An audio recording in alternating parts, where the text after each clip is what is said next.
Bonjour et bienvenue sur la chaîne Un cancer pour renaître. Alors, aujourd'hui, on va voir les causes du cancer, les explications éventuelles. À travers le premier épisode, aujourd'hui, les causes rationnelles. Et dans un prochain épisode, on verra ensemble les éventuels scénarios dans l'irrationnel. Dans le rationnel, on va commencer par la vieille recette qui marche plus d'ailleurs. Si vous avez un cancer, c'est parce que vous fumez. Donc ça a marché pendant des années. Ça marche plus, hein, c'est prouvé, c'est annoncé par les chercheurs. Il n'y a pas de lien direct. La preuve en est, c'est que 85% des fumeurs ne déclenchent pas de cancer du poumon, par exemple. Néanmoins, comme on est tous différents, peut-être que pour certains, le fait de fumer va amener cette pathologie dans la sphère ORL ou pulmonaire. Pourquoi pas? Mais là, on n'est pas sur du rationnel pur, hein. Que le rationnel pur nous dirait,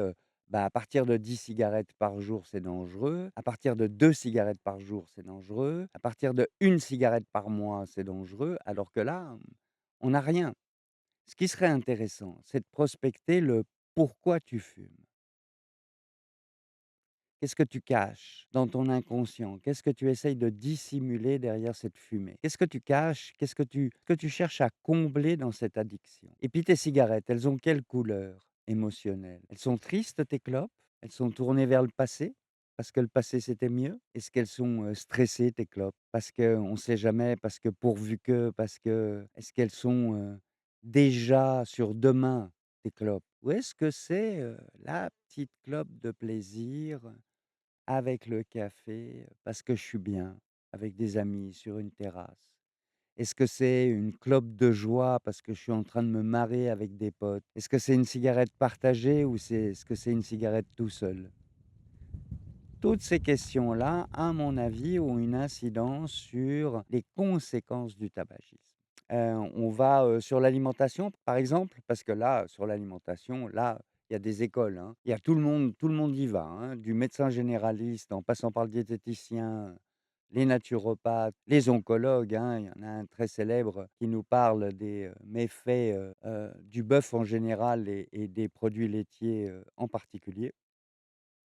Alors là, j'ai pas d'avis et une fois de plus, confronté aux chiffres, ça marche pas tellement, quoi. Les cancers ont doublé depuis 30 ans, la consommation, par exemple, de viande bovine n'a pas doublé depuis 30 ans. La consommation de produits laitiers, lait, crème, fromage de vache n'a pas doublé en 30 ans. La charcuterie industrielle, officiellement cancérigène, n'a pas doublé depuis 30 ans, c'est linéaire. Donc oui, c'est cancérigène, c'est pas bon, mais de là à alors au niveau de l'alimentation, hein, l'alimentation est importante pour la santé. Je crois pas que ça soit un facteur déclenchant, de cette pathologie. Par contre, si vous voulez rester en bonne santé pour éventuellement, si un jour vous devez être confronté à cette maladie, être en forme, être costaud pour pouvoir, accueillir en forme cette pathologie, bah oui, bien sûr, je vous conseil d'être vigilant sur votre alimentation, faire attention aux produits industriels. Enfin, c'est simple, quoi.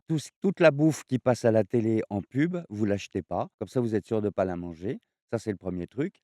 Et puis, pendant qu'on y est, sur les pubs à la télé, prenez votre télé, jetez-la aussi, hein. C'est très mauvais pour la santé. Moi, je j'en ai pas, tout va très bien et ça me manque pas de pas savoir depuis 40 ans qu'il y a un trou dans la couche d'ozone. Alors après, on a différents poisons qui se présentent à nous, hein, qui nous sont proposés par nos sociétés modernes. Vous avez le glyphosate. Alors le glyphosate, lui, il y aurait une petite corrélation entre, le fait que les cancers aient doublé et sa consommation. Là, il y a un petit truc à creuser peut-être, hein. Alors le glyphosate, c'est le Roundup et c'est ce que la Commission européenne a autorisé, à commercialiser 50 plus, hein. Donc on en a pour 2030, mais c'est officiellement cancérigène. À la vôtre, hein, bonne santé. Ça me fait penser à une blague, je vous la file, elle est rapide, un dessin humoristique où vous avez un gars qui est, chez son médecin et qui dit, «Docteur, je ne mange pas 5 fruits et légumes par jour. Est-ce que je risque quelque chose?» Ce à quoi le médecin lui répond: «Vous risquez une grosse carence en glyphosate. Quant aux Voilà. fruits, Fin de la eh ben,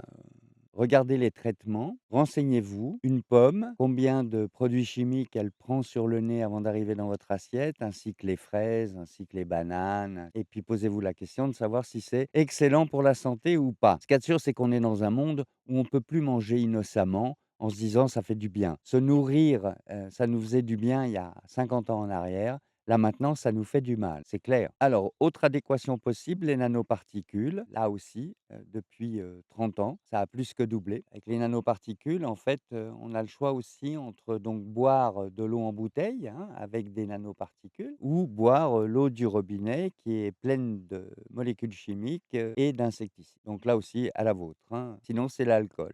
À la vôtre et sinon c'est, toutes les boissons, sucrées et pétillantes provenant des États-Unis, à la bonne vôtre. Très bon pour la santé aussi ça et enfin on a les métaux lourds avec, notamment le mercure pour les poissons, bon appétit et puis le dernier petit nouveau de la bande, le cadmium. Donc ils ont découvert qu'en fait, dans les fertilisants chimiques qui sont, épandus sur, nos terres agricoles, non bio et bien il y avait un métal lourd qui s'appelle le cadmium, qui semblerait cancérigène lui aussi. Alors, il y en a plein les patates et il y en a plein le blé. Voilà, donc le blé entre le cadmium, le rajout de gluten et les pesticides et ben, à la vôtre. Bonne santé aussi, bon appétit, mangez des baguettes, c'est excellent pour la santé et enfin, bien évidemment, il y a tous les additifs, alimentaires que vous trouvez dans les plats cuisinés, dans les conserves. Retournez votre boîte de haricots verts, en conserve et regardez, bon appétit à tous. Tout ça pour dire que tout est cancérigène. Tout ce qu'on respire est cancérigène, c'est pollué, tout ce que l'on mange est cancérigène, tout ce que l'on boit est cancérigène. Néanmoins, nous ne sommes que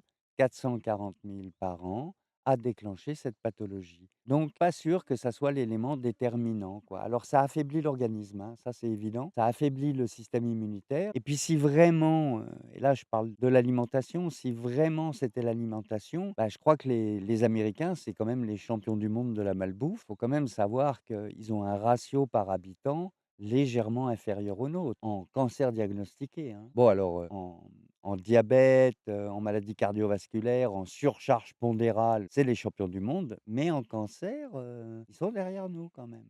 Ah oui, en ratio, hein. Alors la pollution, ouais, ça pourrait être un facteur déterminant, mais non. Preuve en est, c'est que la région Île-de-France n'est pas plus atteinte que les autres régions françaises, pas la région où il y a le plus de cancers. Non, c'est pas ça.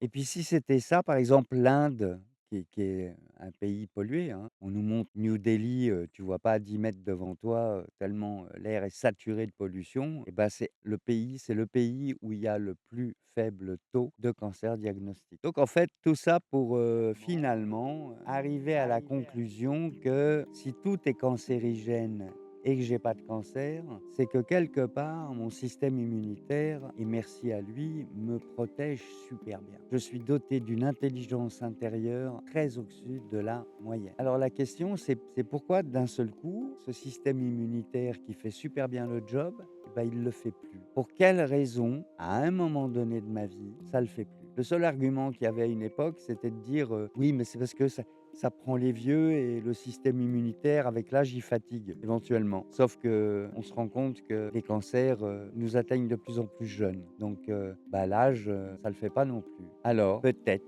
qu'on va trouver la bonne explication dans le chapitre irrationnel. Peut-être que c'est une maladie d'amour. À bientôt.